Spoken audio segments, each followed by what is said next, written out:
Hello there everyone, welcome back to James Redmond TV. Welcome back to my new show that I started on Monday. If you haven't checked out that video, go check it out. This is basically the show where I give you all the latest news and updates on football. However, I didn't have a name for the show in the last video. I didn't have a name. Now I've got one now. Drum roll please. The Redmond Footy View. Hey, do you reckon that's good? Do you reckon decent? Fuck off.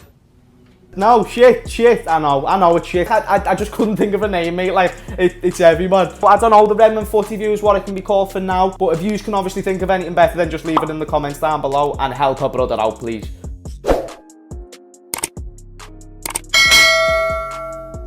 Now in this show, I actually want to start getting you more involved in the comments down below, so make sure you leave a comment. Now, I want to start off the show, every single show, with comments of the show. So the way it works is, from whatever the previous episode was, I will choose the top comments or my favourite comments and I will show them at the start of each video. Now, because I didn't let you know this in the last video, I decided to do it a little bit different. I'm going off my latest Instagram post, which I'll put right here. Obviously, I've gone with what contract would you sign out of Manchester United for 1 year on 300,000 a week, Everton for 6 years on 100,000 a week, or Tranmere Rovers for life on 1,000 a week. And someone put in the comments that this is Tom Curry Lunt. I would go to Everton, 28 mil in the bank and a lot of own goals. Now, I didn't think of it like that. My answer actually would have been Tranmere, because just think, like, if you can get Tranmere all the way to the Premier League, you'd be a hero. You play Liverpool every pre-season, so I could just vlog the games for you. And £1 a week to play football, mate, is sound, especially considering I have no hopes of being a professional footballer, at least now. Them dreams are way over. So I would have went with Tranmere, also on top of the fact, like, Man United and Everton. That's why I want to ask you, leave in the comments, what contract would you sign? Of course, this will probably be an easy one for neutrals, but I'm interested to see the loyalty and the honesty of Liverpool fans when answering this question. And like I said, all the best comments, not just about this, but about anything, will be mentioned at the start of next video. Anyway, this is the show where I bring you all the latest news and updates, but I also want to have a little debate with you every once in a while. So the debate that I actually want to start off with this show is, who do I think is going to be the first manager to be sacked in the Premier League season this year? Now, the way I kind of want to judge this, and obviously, again, join me in the comments down below, leave your reasons who you think will get sacked first and why. But the way I want to do this and judge this is, who's shown the least promising signs so far with their club? Who's had the least successful transfer window, so to speak? And who has the most pressure on them going into the new Premier League season? Now, I've got the list of Premier League managers right here, actually. So first off, Mikel Arteta for Arsenal. I think he's in good stead. I think he's sound. I don't know if he'll be the first one to be sacked, especially with the transition that Arsenal are in at the minute. Of course, he's just won the FA Cup and beat Liverpool in the fucking Community Shield. Yeah, fuck you Arsenal fans. I thought we were cool and yous were all trolling me on DMs and that, so fuck you. Nah, I'm messing with sweet, but some of yous weren't very nice to me after that game and I thought we were sound, man. Nelson, honey, where have you been? Ha ha! Ha ha!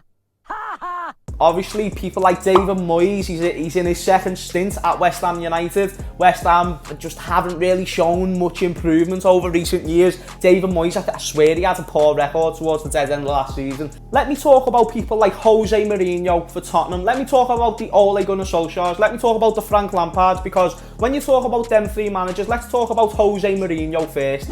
Arguably the second most successful manager in the league based on a whole career. But a lot of people have the argument that he is on the decline, and I agree with that 100%. But does that mean I still foresee him being sacked first? I mean, when Jose Mourinho came in, Tottenham were near the relegation zone, so he has improved them, but now he's had a transfer window with them. Has it been the best? Probably not, but he has gone out there, he's bought some sound players like Højbjerg and Doherty. I think there's some good signings that's going to at least improve the squad depth at least. And I don't think he has a hell of a lot of pressure, because Tottenham know he is a trophy winner. Regardless whether he's lost his pizzazz a little bit, he is still a trophy winner. So I think he's okay. Ole Gunnar Solskjaer, I think another one who's in okay hands. Obviously, since signing Bruno Fernandes, that's been a revelation. That's saved his ass. They've obviously just brought in that new Van de Beek as well, so it's looking good for Man United at the minute. I wouldn't quite say Ollie's at the wheel. Ollie's at the wheel, man. He's doing it. He's doing his thing. Man United are back.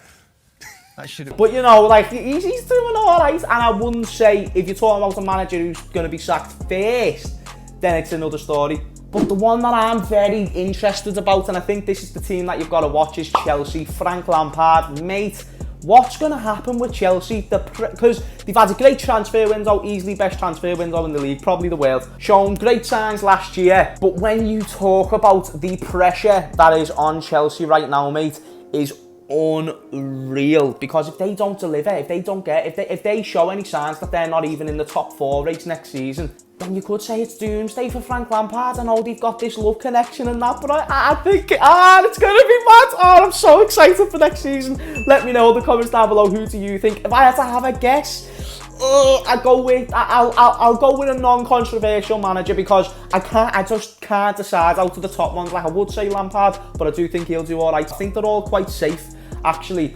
So I'm going to go with probably someone like David Moyes, who came back at West Ham. Didn't really look like that they've shown any progression whatsoever. And just with the things that I've based it off, maybe he could be the first one. Let me know in the comments if you agree. Anyway, moving into a little bit of transfer news, blood. So we move into the first. I'll stop speaking like that, sorry. Memphis Depay to Barcelona. There has been talks, though, boys. There has been talks. Valued at 45 million. Obviously, he was first noticed at PSV, then signed for Manchester United. Ended up absolutely stinking there. Career was just going on a down spiral like this, and then he joined Lyon and then went all the way back up, all the way to a semi-final this season just gone. Even knocking out Manchester City in the process. Now, if that isn't impressive, I don't know what is. Now, of course, 26 years of age, has had a sound career, but hasn't quite had that ultimate, you know, breakthrough that I feel like a lot of people thought he would have had when he was younger. Now, would I say he necessarily fits the new system that Barcelona are going for? I don't know. Probably. He's a skillful player. He'd excite the fans. I think he would definitely add something to the team. But when you consider that you've got, you know, Ousmane Dembele, Griezmann, who I know he's a bit older and stuff. And obviously, people like Luis Suarez are rumoured to leave. Messi isn't getting any younger or happier. So they do need to start considering replacements. I think it'd be a good signing. It's just whether they will go out and actually get Memphis Depay, and how much will Lyon be wanting to keep on to their star man, because I'm sure that's a lot. Anyway, next up we have got Ryan Brewster to leave Liverpool. Now, the reason why I'm bringing this up is because Ryan Brewster just gone on loan to Swansea, scored 10 goals in 20 championship games. Great goal return for that league, especially when it's your first season. On top of that, I'd say he's been one of our more standout players in pre-season. But Sky Sports are reporting that LFC will sell him. However, there will be a buyback clause attached, which, if is the case, I think is smart.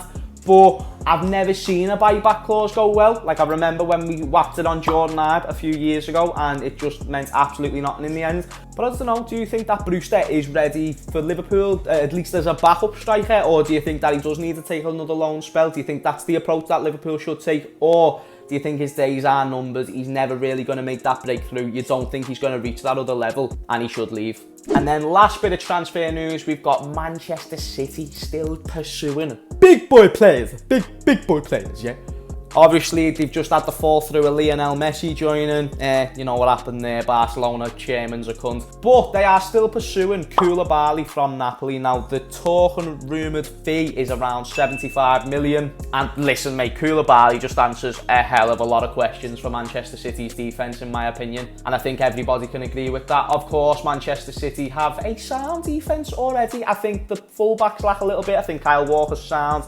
Don't think they have a great options for left-back. And then centre-back wise, of course, Laporte is great, but last season, injury problems all over. And then whoever filled in that void next to him just didn't quite meet the standard that I feel like City should be having. I think this is a necessity for City, you know, signing for City to make. Let me know if there's any City fans watching. Do you think that you need to make this signing for your club? I think it's a must. I think he could be the difference from you winning the league or not next season. Obviously, there's a big gap to fill, but I don't think Liverpool will run away with it as easy next year. I do think he'll be out of Liverpool and City.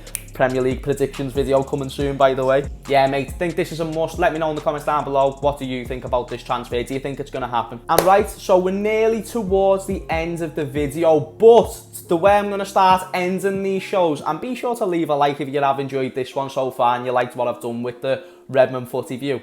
Again, let me know if I need a new name in the comments down below. But yeah, at the end of each episode, I'm going to do a paper talk. So on Sky Sports, they've got the paper talk where they've got all the newspaper reports with transfers and, you know, news and updates and stuff. So just going to do a quick run through of them at the end of every video. So let's take a look at a bit of news. So reports coming from the Daily Telegraph that Aston Villa will make a £16 million bid for Bournemouth's Joshua King as they step up their search for more firepower. Listen, mate, I think that would be an absolute steal. Of course, Bournemouth have just went down. Joshua King is a brilliant striker, Premier League proven, knows that he can get goals, would add a lot to the Aston Villa team.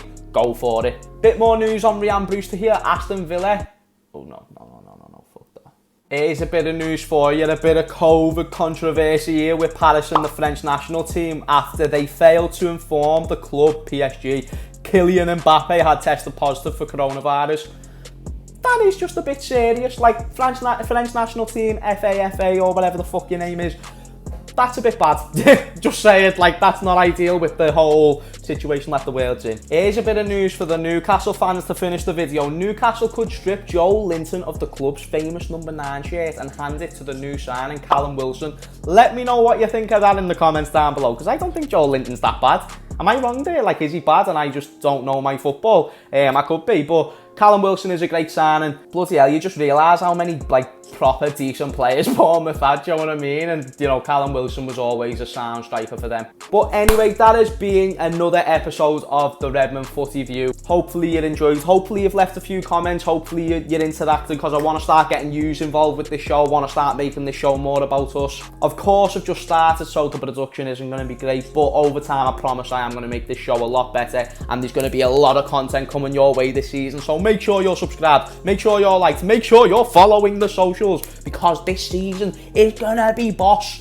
Anyway, thank you for watching James Redmond TV. Like I said, do all that good stuff, and peace out.